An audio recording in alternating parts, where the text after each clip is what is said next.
Hey guys, I just realized I could do a little quick video for you. So this is just a gate I'm slapping together, and how did I get the cut like that to marry up like that? And that one's not even ground. I just turn up well, it's a gate, all right. So some of them I grind, some of them I don't. Depends on my mood. Here's the grind up there. It's off. It's off. The grind down here is on center. You should always grind, so don't take on that bad habit. This is a temporary gate. This gate will be removed. So this is what the feelings I have about it. I love the or it's a sort of a commercial for it, isn't it? So I got to be careful with that. The Lincoln 210 MP Power Meg is great. Then I use the Milwaukee tools, the bandsaw, the drill here with this Harbor Freight pipe. What the hell is it called? Pipe tubing notcher, it's called.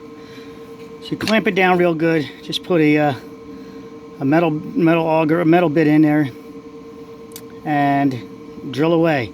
It's going to take you a learning curve to figure out which one to use to get your radius. That's the radius that you'll like that.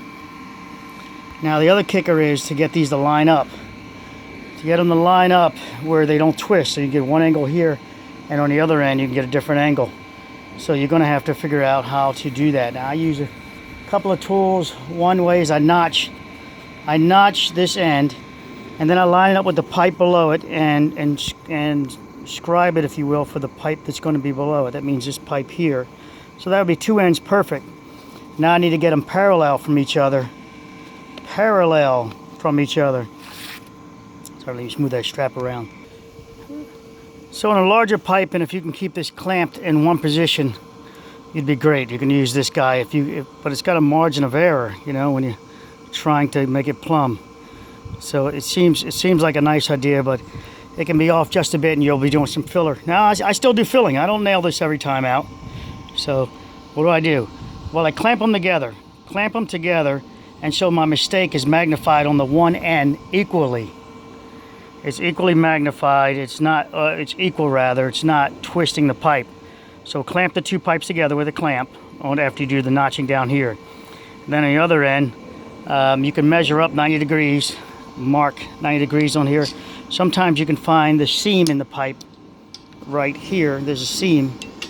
That will be a perfect marking point for you. A seam in the pipe that will be parallel all the way down. That's the one you can run off of that one also. But if you just make them equal on each side, you might have to do some filler, and you might not.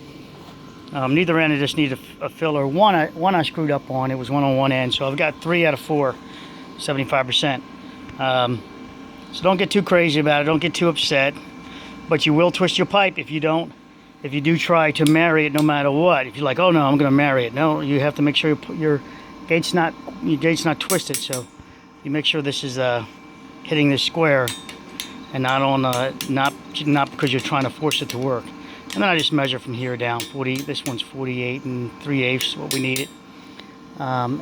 With this little piece here with the sign that's going to go across it, identifying the location of where you're supposed to enter.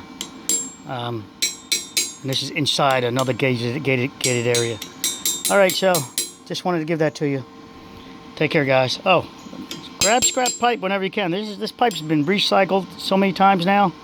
I'll recycle a pipe because there's always different gates being made and things like that. I'll butt weld a pipe together real quick. This is 1, 2, 3 pieces of pipe. And fence rail is another cheap, good pipe to weld on. Galvanized, not so great, but it's still a good pipe. Take care, guys. Let's share something with you.